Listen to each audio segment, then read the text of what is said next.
a WhatsApp sent by Tinubu's group. No, read it out. I want you to read that. Everybody can. Power glad led. No. Okay. Just read out what it says. Yoruba, shine your eyes on. If you vote for P2B, is automatically voting for seaport in south and southeast. Then Igbos will stop coming to Lagos State to invest. Rather, they would go to Delta and River State. They may even stop building houses in Lagos. It will affect a lot of Yorubas. Yoruba, they know.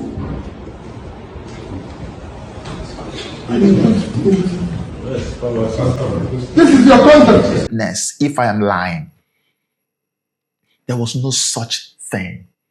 If you're dealing with somebody who's Yoruba, you didn't even care if they were Yoruba or not. You didn't even remember their tribes. You just dealt with them as your fellow countrymen, as your fellow human beings. After the president had become governor of Lagos and introduced tribal consciousness, introduced a crack, introduced bigotry into the system. Before I allow you to watch all the videos, I will not take your time. This video you watch is just manipulation. They are trying to manipulate Yoruba people so that they won't do what is right. They won't do what is needful. That's what they're just trying to do. Trying to tell them that if Igbo people take over, there will not be Igbo business in Lagos. There will not be this in Lagos. There will not be that. Every market will just go back to East. Why are you guys manipulating these people? Because they know what they are doing. They know if they say something like that, people will accept. They will not do what they're supposed to do in 2027. The way you guys are living, is it good? There's no security in Nigeria. There's no food. People are suffering. Some people have gone to other world because they didn't even have anything to eat. People slept, they couldn't wake up because no hope for them the next day. Will you guys continue like this? I'm trying to tell you people that if you allow Igbo to take over, that this and that, Igbo people are not like that. This demarcation you guys are bringing now, it wasn't like that before. That is the strategy they are using to confuse you people to do what is rightful. If you guys know what is good for you in that country, don't mind these people. But if you guys like the way we are living and the way things are going, no security, nothing. This security is all over. People are they payment everybody anyhow, anywhere. You guys should listen to them and vote for them in 2027. But if you guys said you are tired of what is going on, you guys should do what is needful. You guys should do what is right. Now, let me allow you guys to listen to what Mr. Okechukwu said. Listen, just calm down and listen to him. You guys should know that all these things they are doing is just manipulation. Before, not like that. You are Yoruba, you are Hausa, you are Igbo, you are this and that. No. Because they have seen they don't have chances. So they're using that to just manipulate people. I won't waste much of your time. Just listen to what Mr. Okechukwu said. Directly to the President of Nigeria, President Bola Ahmed Tinubu. But before I do that, as a true African child who has been taught from infancy that we must respect our elders, but never withhold the truth from them, I want to give all due respect to our president. I want to even dobale fui the way they bow to great in your tribe, the Yoruba tribe.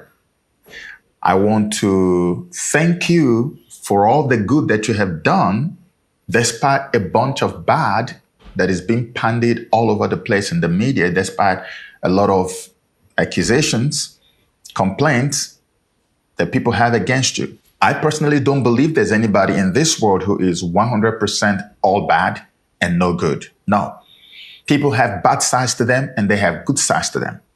And even within the last 2 years that you have been the president of Nigeria, people are complaining a lot of things are going bad and wrong in Nigeria, but there are some good that you have done. And I want to applaud you for those. And I want to thank you for the initiative that you have introduced that are people friendly, even if they are very few in number. It doesn't matter. Whatever good you have done, I want to appreciate you for them and thank you for those. All right? I respect you, Mr. President, as a person. I don't have any problems with you personally. I just have a lot of problems with some of the things that you have identified with in the past, in the present. And that's why I am making this video. It's a passionate plea. It's a hot cry.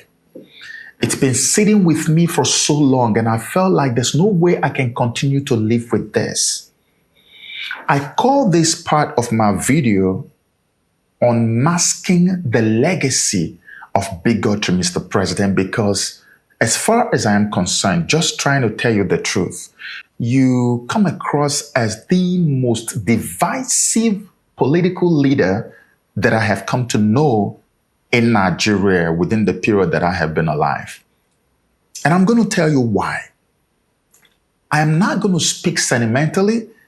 I'm not going to speak out of bias. And I believe by the grace of God that I am about the most qualified person to make this kind of video because I am probably the most detribalized Igbo man that is still alive today. I don't care about anybody's tribes. That's why my staff in the office, the most trusted of them, are Yorubas. That's why I was this close to even marrying a Yoruba. I don't care about your tribe. All I care is your personality, your performance, who you are, where you are headed. That's who I am. And that's why I feel like I am qualified, even overqualified, to make a video like this, because nobody is ever going to get up and say, hey, he's so biased, he's an ethnic bigot, he's this, he's that. No, you will never say that about me, even from my posts on social media. So rest assured that I am going to speak the truth, only the truth, and nothing but the truth, and that it is going to come from the very bottom of my heart. Mr. President, in 1993, I finished secondary school, high school, in the eastern part of Nigeria, and I showed up in Lagos because my parents promised me that once you're done with high school, you will go to Lagos. Lagos is like our New York. Every child's dream is to go to Lagos if you are living in the eastern part of Nigeria or even any part. We all loved and still do love Lagos. And so, in keeping with their promises, they helped me to get to Lagos. And I came to Lagos to live with my cousins.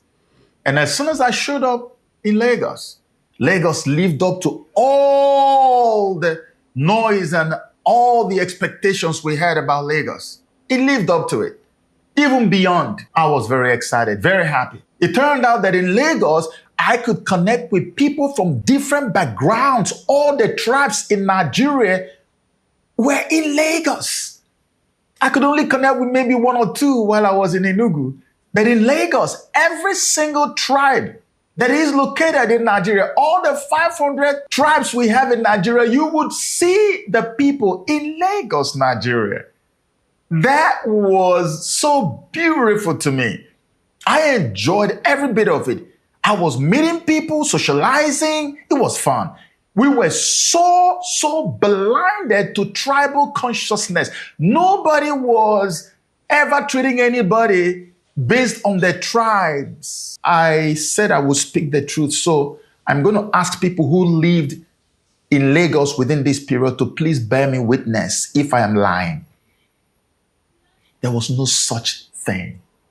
If you're dealing with somebody who's Yoruba, you didn't even care if they were Yoruba or not. You didn't even remember their tribes. You just dealt with them as your fellow countrymen, as your fellow human beings. This was the life I saw in Lagos. And then came the time when military leadership in Lagos was about to phase out. We had Buba Marwa, who, of course, had this Keke Marwa thing named after him because he introduced it right about the time he was about to leave power. So we had Buba Marwa leaving power. And when Buba Marwa left in 1999, Mr. President, you were the one who became the governor of Lagos State. Now, immediately after you became the governor of Lagos State, many people were not very happy. A lot of people wanted something else, but it was you that people got. And I didn't quite understand why a lot of people wanted someone else but you until much later. Mr. President, it was after you became the governor of Lagos State, and God is going to bear me witness, that I began to see elements of tribal consciousness in Lagos. That I began to see cracks emerge between the Yorubas and the Igbos, which has, of course, today ballooned out of proportion. Everybody can see it already, even on social media. But I'm talking about the origins. This was when I saw it happen. The Yorubas became conscious of themselves being Yoruba.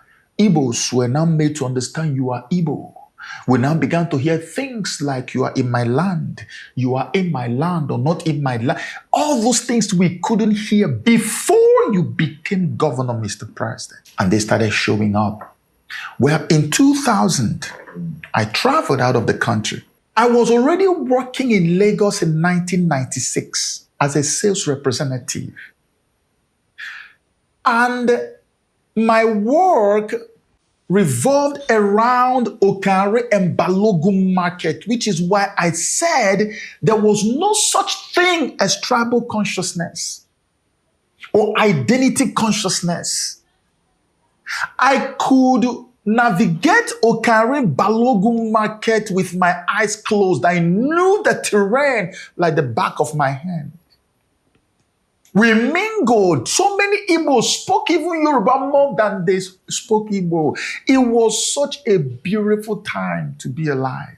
So when you came, Mr. President, everything changed. So like I was saying, I traveled in 2000, came back in 2022. By then, before I traveled, I was already a film actor because I joined the movie industry in 1996. I featured in my first movie in 1997, then traveled out of the country in 2000, came back 2002, and then rejoined the industry and continued making movies, featuring in movies. Those days, our movies were known almost everywhere because even though Nigeria has been having a lot of theater and movie production activities going on, we were not really known. We were not any force to be reckoned with. Most of our homes, we saw people watching Indian movies, watching American movies. We had Jimmy, Acha, Acha, Acha, all those things. And then Rambo. And then, everything we consumed as far as media and entertainment was concerned was from somewhere else. Because we had not found our footing in the entertainment industry. It was these Igbo men, traders, who actually staked their money, hard-earned money, and put it into this industry and made it what it became. And all of a sudden, Nollywood became a force to be reckoned with. It started with Living in Bondage, an Igbo language movie that was made way back. And then other movies followed, and then many of them became English language movies. And we went around the whole place. As at the year 2000, I had only been an actor for just 3 years, but I traveled to the city of Monrovia in Liberia, and even immigration officers were begging to carry my bag. They had a show for me at Rivoli Cinema in Liberia, in Monrovia, Liberia, and people were tearing cartons to just get my autograph. They didn't even show my movie, just that I showed up. People paid to come to cinema just to look at me. That's how popular we were then. And I was one of the smallest, the least popular, as a matter of fact, because Nollywood had gone haywire, gone global. So when I got back, it was so easy for me to get back into the industry. I was very happy. And I did quite a number of movies. We were filming in Lagos, we were filming in Enugu, we were filming in different parts of the East, some were filming in Jos, different places all over the place. I started my career in Lagos State. I used to live at number 5 Omonobi Street, off of Milani Street, Ijesha. That's where I used to live. That's where we all started. It was Surulere. I don't know any veteran actor today who started from Lagos who wouldn't mention Surulere to you. Surulere was our home. Everything began there. ECOWAS Hotel, Winnie's Hotel. And we were bonded. One. We didn't know tribe. We were one. We were one. When I say one, I mean one as in one family. Nobody cared where you came from, who you were, or anything. Now, one day, after making a bunch of movies in Enugu, I came to Lagos. I was going to, I'm going to describe the place. There's this town. If you want to go to Ogun State through Ogba, there's a town there at the border between Lagos and Ogun State. I was there to see a friend of mine whose wife was a banker, and they wanted me to buy shares. And I went to see her. I was there. And then we started going around. He was telling me about businesses he wanted to do. Video club was the in thing. My goodness. Everybody was into video club. People were making a killing from video clubs. And this guy also wanted to have a video club. And so after going around his entire place, I went and started interviewing the video club guy, because usually in Lagos, you would see posters of all our movies. They will show up at Iweka Road. You will hear from Alaba, £1 Road, Aba, those commercials they used to do. They were all over the place. And you come to Lagos, you will see it in all the video clubs. That was the norm. There was no video club that didn't have posters of new videos, new movies that were released. But this period I went around and I did not see a lot of our new releases. In fact, the posters were missing from all the video clubs. I was so curious, I had to call one of the guys. I said, what is happening? You people don't have recent movies. And that's how I am. And the guy smiled and looked at me. He said, boss, they tell us, make we know they carry again. No. That's in Pidgin. They've told us to stop carrying all these movies.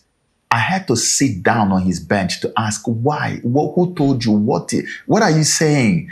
He now told me clearly, Mr. President, everything I'm going to report in this video are things I heard directly, not what somebody came and said. The guy told me that there was, whether you call it a communique or a decision made, that Yoruba video club owners were now banned from carrying any movie that was not a Yoruba movie. I asked why. They said that these movies, even though they speak English, that they are marketing and promoting Igbo culture, and that is going to stain the Yoruba culture in their people, that they should stop carrying them.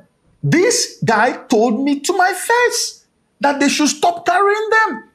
And at that time, Yoruba movies were not too many out there. There were just very few. Most of what people were watching were those movies that they call English movies, which many people now call Igbo movies. They refer to it as Igbo movies because most of the themes in those movies are Igbo themed. They talk about Igbo stories. You have people talking about, stories that happen, in Igbo land or something like that. Even things that happen in a contemporary world. But most of the actors are mixed. You have Igbo, you have Yoruba, you have Calabar, you have Efik, you have Ijo, you have Hausa, different people. But because the people who fund the movies are Igbos, most of the stories they actually fund are stories that are connected to their tribe.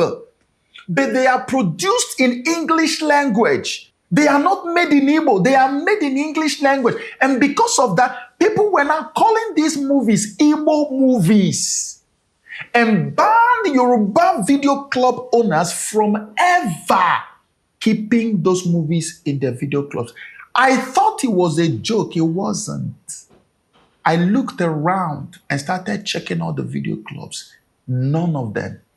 The only one guy who had it, I found out, I think it was an Edo guy. But after a short while, nobody had anything called what they call Igbo movies again. This was after the president had become governor of Lagos and introduced tribal consciousness, introduced a crack, introduced bigotry into the system, trying to create enmity where none existed before. This was part of it. Now, this thing that I saw confused me. It bewildered me. It made me so downcast and depressed that I couldn't get over it. I began to ask myself, the Igbos who make these movies, in all honesty, and please go and fact check me, go and ask anyone, because I know that I was there when it all started. I may not have been there the first time that this whole revolution began, but I was not too far away. I didn't join the industry too far away from when they started. 1996 is not 2016. I started early enough to know that these guys never had any agenda for Igbo dominance or to permeate and perpetuate our culture for any reason. They didn't even have any agenda for global expansion of the industry. They were the typical businessmen who just wanted to make money. And the moment they saw that the industry exploded and the money was coming, boom, they were pouring money into it. And because they were Igbos, they were bringing stories. People who were writing were bringing stories. Even some Yorubas will write Igbo-themed stories and bring to them. And they found nobody had any written or planned agenda to dominate anybody. Mark my words. It was just an innocent expression of their entrepreneurial spirit. And now it was mistaken for dominance. You can imagine the shock I had. We had too many Yoruba people that we were doing things with. We had Shola Shobowale, who I used to call my girlfriend. Ayomogaji, Uncle Olu Jacobs, who became my mentor. You saw when they said he was sick, and I saw it. I was one of the first persons to put out a video begging everybody to put him in prayers. That even if he's in a vegetative state and he's still alive, it's okay for me. I love him that much. We were like brothers and sisters born of the same parent. Jide Kosoko was always in the East making movies.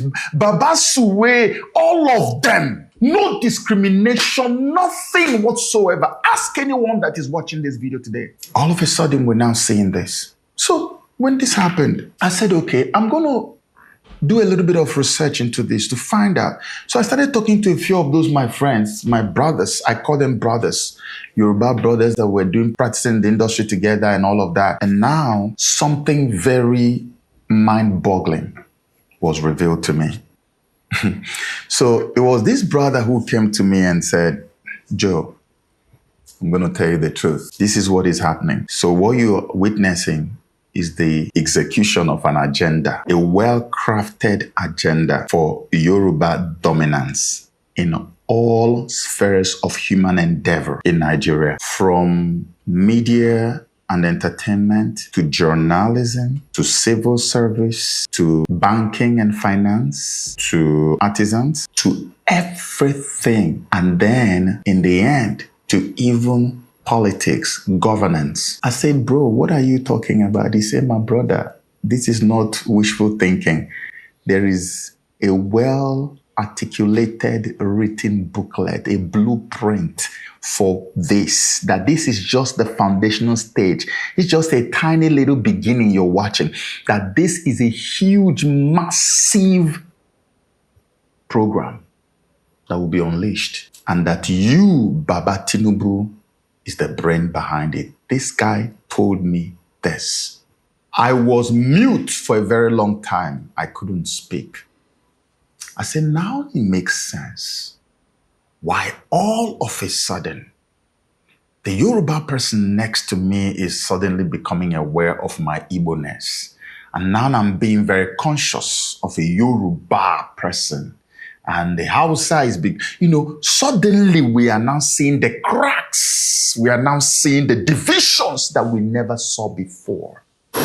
After he said this to me, I want everybody to please pay attention, because this is very important, so we know how we got to where we are today. After he said this to me, it was not long, just a few years, about 2010, round about March. A Yoruba language channel, African Magic Yoruba, was launched on DSTV. And no other language channel was launched. It was just Yoruba. I said, oh, oh, this guy was right. And when that happened, there was protest, quiet, silent protest in different quarters, in the north, in the east. There are 3 major tribes in Nigeria. If you want equity and justice, why would you give African Magic Channel to Yoruba and then you didn't make plans to give to Hausa and to the Igbo? Why? But that was what happened.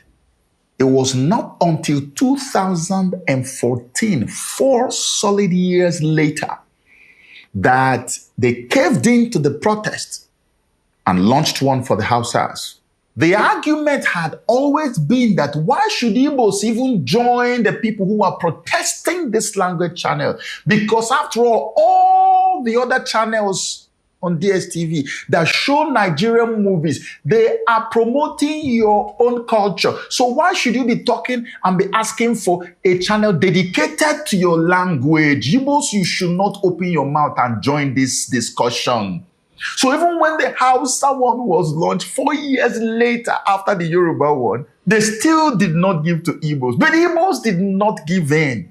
They said, we are not the only ones making English movies that promote culture. There are a few Yoruba movies also that promote Yoruba culture. They are in English. So why should you now vilify us? Why should we be punished for our creativity? If you give to these people, give to us. It's a level playing field. It still didn't happen until there was a change in leadership.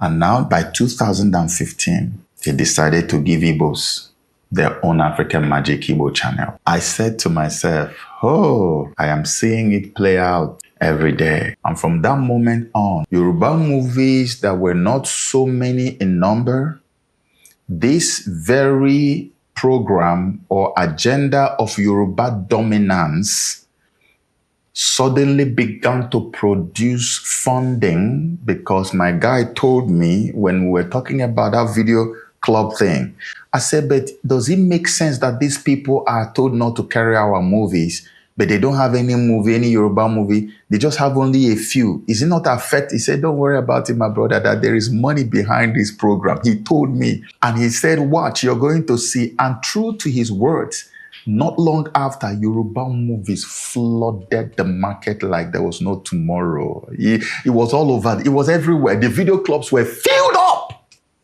So money has been earmarked for this agenda to be executed with success. The agenda of division, of dominance over people you know you can never dominate, even in 1,000 lifetimes. Should I call it an experiment? I don't know. But this is only just beginning. We're talking about DSTV.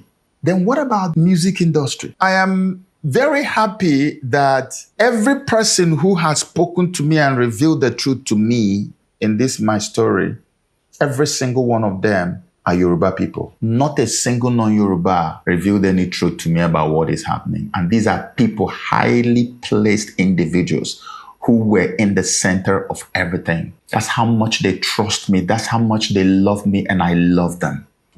And nobody can ever stop me from loving the humanity in any human being. They call me brother. They say, Joe, I know you may not know, but I'm going to tell you. This is what is happening. I called one of my other brothers, a Yoruba guy, popular, I won't mention his name. DJ, done 1 or 2 things on a few radio stations. And I said, bro, what's happening? I'm noticing that non-Yoruba music artists are fading out gradually. What's going on? Unless you are speaking Yoruba in your music or you are a Yoruba person or something, nothing happens with the music. It just fades away. What's happening? He said there's a plan. He didn't know someone had told me. This one didn't know that my guy in the movie industry had told me what was going on. So I was already in the know, but I wanted to hear from him. He told me, okay, so I'm going to mention this person. Should I mention? Should I not? So this person, I won't mention the name, but this person is somewhat affiliated with some activities at Cool FM. That's all I can say. Was affiliated, so there's no way you can even tell who it was. This person told me that DJs were now brought into a clique and advised, sensitized not to allow any non-Yoruba music. see the light of day. They will have to decide which ones will survive or succeed and which ones will not. He told me to my face. Every time I hear these things, my heart will just go, oh, like how? And then I began to watch. And because many people don't know that for any music to make it, you have to give it frequent, constant airplay. There are some music that would not even have made any sense. If you play it repeatedly on radio, it becomes a hit. If any DJ wants to kill your song, they will play it. People will enjoy it, love it so much. They will just play it once or twice a day, 3 times a day, or maybe 2 times a day. And then after a week or 2, they stop. They cut it off. That beautiful song that would have been catching fire all over the place will just die a natural death. Because if people are not listening and hearing it, how will they now call it a trend? How will it trend? And not only that, we're talking about DJs in different spheres, DJs on radio stations, DJs that go to events. When they come to an event, they are not meant to play it. This song is hitting. People are looking for it, where to download. Yet you come to event, you don't hear the song. The lineup of songs don't contain that song. You go to radio station, you don't hear it. Naturally, you have reclined to that. The song just dies on its own. But if they play it repeatedly, and then you go to an event, you still see it played, that's when it becomes a hit. The artist begins to make money. So he said they had this thing with the DJs, and all the DJs came into that clique. I was told. It's not gossip. I was personally told. And then they started killing slowly songs from artists that are non-Yorubas. And then again, it brought me to where we were before Mr. President became governor of Lagos, where you had the Galala, Daddy Shoki, you had Baba Frayo, you had Dr. Alban, you had Tony Tetula, you have people from every ethnic background or origin. Everybody, Two-Face Idibia, them came out. Benway, people just expressed themselves. If you are creative, show your creativity. If it is good and the people love it, let it make you money. The Bible says the gift of a man maketh him way. Nobody was stopping anybody from shining.